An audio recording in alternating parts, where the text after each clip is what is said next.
Hello to the chicos and the chicas. Welcome, chess lovers. Today we are back at No Die Classics, and indeed I'm coming at you with potentially the most known positional masterpiece when it comes to classical games, classical examples, and that is none other than the world famous Karpov Unzicker game. I suppose that the name of the black player would probably cause some trouble to those who are not familiar with the German names, but Unzicker, Wolfgang Unzicker, actually was a quite well-known German grandmaster from the 70s, 60s even. Lost some beautiful games, really, the poor guy. Karpov, Fischer put him away a number of times in very nice games, but obviously he was a strong player on his own right. It's just unfortunate that he came up against one of the, or some of the greatest legends of the game. Now this is indeed a really famous positional squeeze, and without further ado, let's jump right into it. The opening is a Ruy Lopez.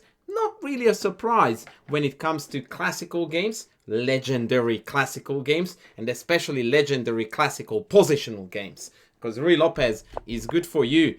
Yeah, we are headed for the main line, and even in the main line we are headed for what is known to opening theory as the Chigorin variation, named after obviously Mr. Chigorin, who played a world championship match himself against Steinitz, which gives you an idea about how old this variation is.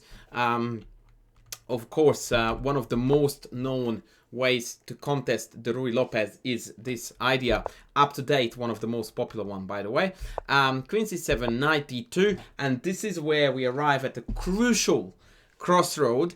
Back in the day, and I'm talking pre-80s, pre-70s, it was very popular to play knight c6. In fact, the move itself, if I'm not mistaken, is coming from Alekhine, or at least he was the one playing it on a reasonably regular basis. And the only reason why I remember this is because there was a Hungarian international master called Béla Lengyel. Absolutely legendary dude, by the way.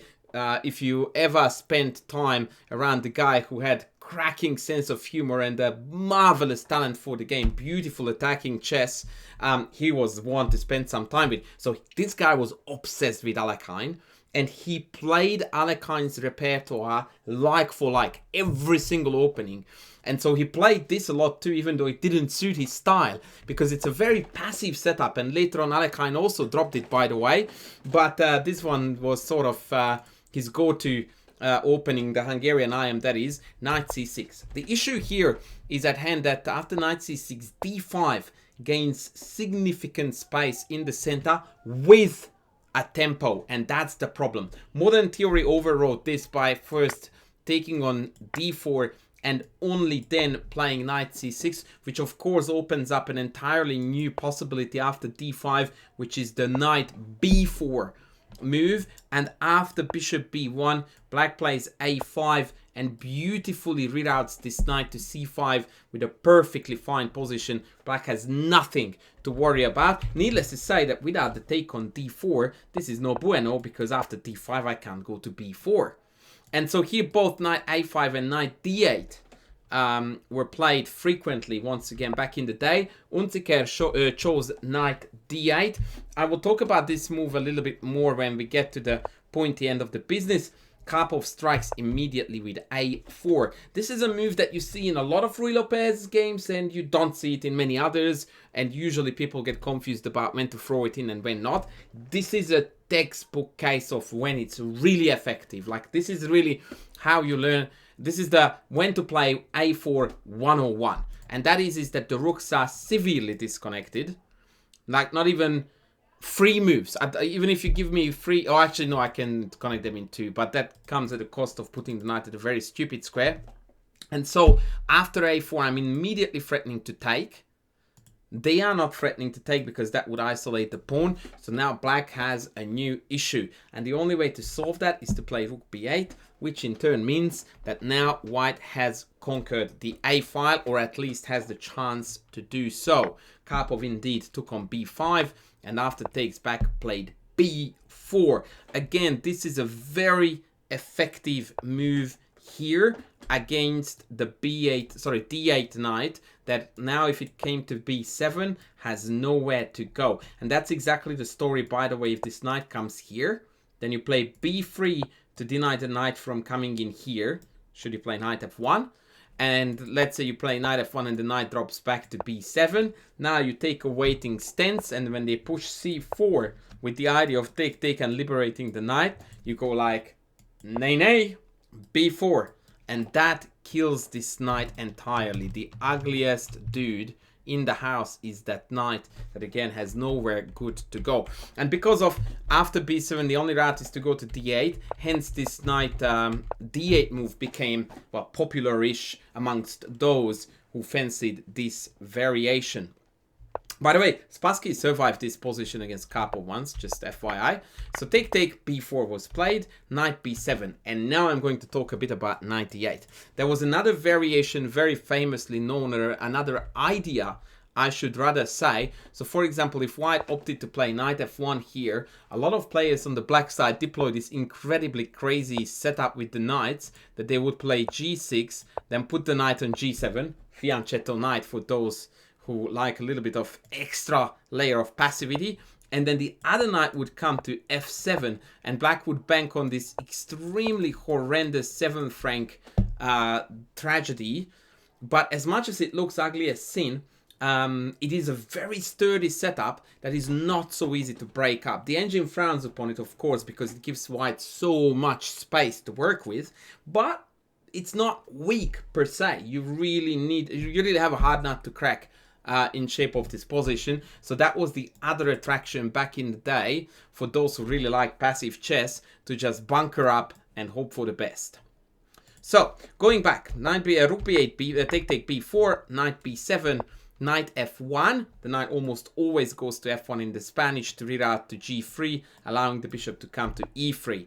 Indeed, bishop e3 was played, rook a8, and queen d2, just on time. This is a very strange or curious or awesome, use whichever you will, feature of Karpov's chess, that somehow it just feels like he always has time to put his pieces on the optimal squares to achieve maximum effect. For example, he just managed to clear off the back rank so that now the rooks are connected, and after rook takes, black does not have a way to contest the open a file, and white is clearly better. It's just amazing. Rook a c8, bishop d3, a very typical move, not only to remove the bishop from harm's way, but also to wink at the b5 pawn and flirt with the idea of putting pressure here. Knight g3, bishop f8, rook a2. Second stage has begun. Now white is trying to exploit the fact that it's difficult for black to back up the a file. I can't move the rook up on it anywhere other than a4. Which comes with its downsides, and other than that, once I take here, I can't obviously send the next rook to a8 because of this misplaced knight on b7. Now on rook a4 would be strongly met by simply capture, and I can just start piling up, and an eventual b5 is going to separate this pawn from the rest of the flock and win the game. So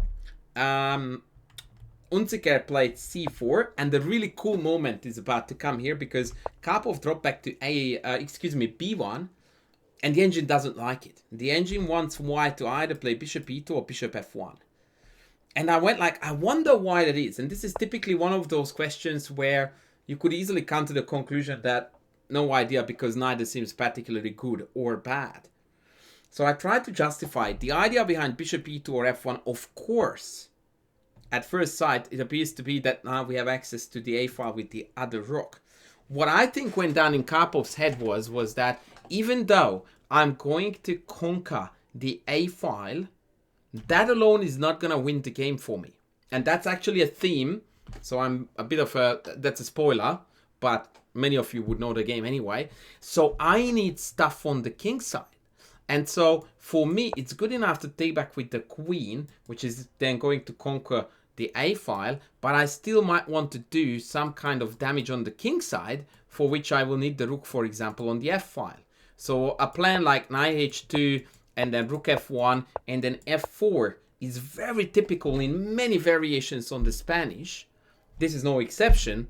And so for this, if I have my rook on a1, well, that doesn't quite add up, does it? Because we want f-file. And all of a sudden, it made perfect sense to me. It just goes to show Karpov's amazing foresight that he knew that he wanted to operate on the king side, and therefore the bishop needs to point this way, not this way, and the rook is needed on the king side, not on the queen side. Super counterintuitive stuff, especially if we consider what's to come. Queen d8, and now he goes in with the dagger, bishop a7, one of the most famous positional moves. I wanted to do this, but actually it is a positional move. Positional kills is a better way to put it, ever known to chess history. Like, this is a super famous move, and it's quite easy to understand what's going on. Now, white does have enough time to conquer the entirety of the a file, because black simply has no means to contest the a7 bishop, or so we thought. I had a look with the engine thinks otherwise. After queen c7, if I play bishop c2 as per game with the idea of bringing the rook across, the amazing knight a5 solves the party. Because now if I take a5, then I lose the bishop and I'm worse.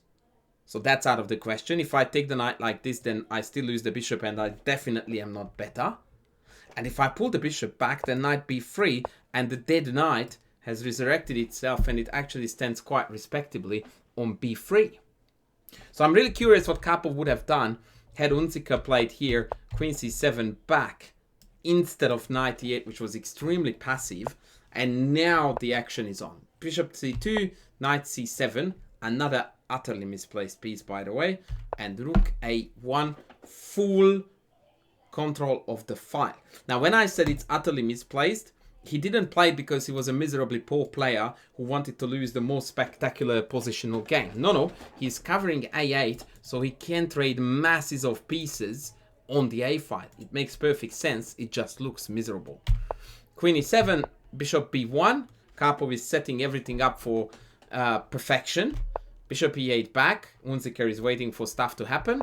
And now Karpov begins the final operation, which, now that he paralyzed a fair chunk of the queen side, is gonna take place on the other wing. One of those things that Karpov was really good at was to stretch the defense too thin and then strike in both sides. Not long ago, I made a video about how to attack or how to attack over the whole board. And I brought up an example that the Ruy Lopez typically is an opening that allows you to do that, because it often offers an entirely enclosed center, which opens up the way for the respective sides to play on the wings. Knight d8, knight h2, the plan is f4. Bishop g7 and f4. Now this in itself, this move alone is worth an entire lesson. Many videos ago, 100 videos ago at least, I analyzed the game from a former student who, in a similar pawn structure without the d-pawns, played f4, allowing ef4, isolating the pawn on e4, and I explained that that break was the most tragic move in that position, despite the fact that it appeared very appealing. And here it is easily the best move to be played. So what is the decisive factor that makes it so good here, but made it so bad in that particular game? I will try to dig it up for you and show you the analogy, or at least give you the link to that game. The idea here is that whenever you play this, after takes, there will be a backward pawn and a very exposed potential outpost in front of the backward pawn. However, in this case, both of those factors are entirely irrelevant. The fact that the pawn on a4 is backward means nothing, because none of the black pieces are even remotely close to be able to attack it.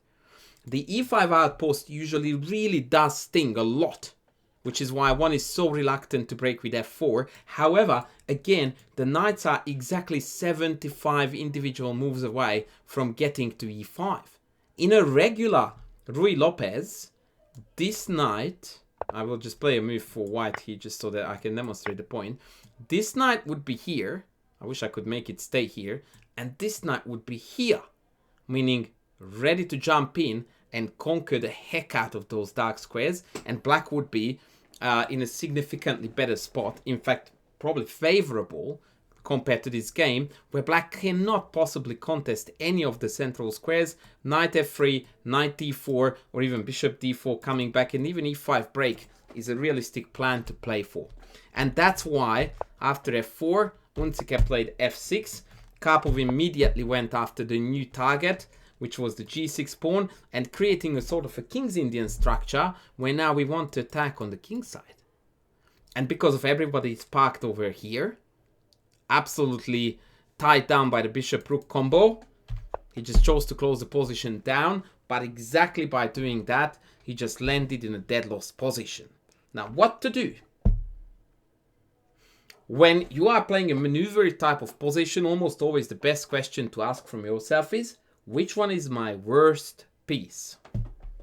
Ta-da! What would be a good thing to do with it? Trade it off. How? Easy, says Karpov. Bang, bang, bang. And I traded it off. That's not possible. Oh, yes, it is. Watch.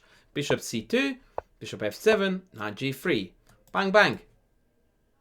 Beautiful, crystal clear, clean as a whistle. Absolutely marvelous play. Unzicker is doomed to passing around. h5 would make matters even worse, because after bishop d1, h4, now I would get both of these squares for my minor pieces.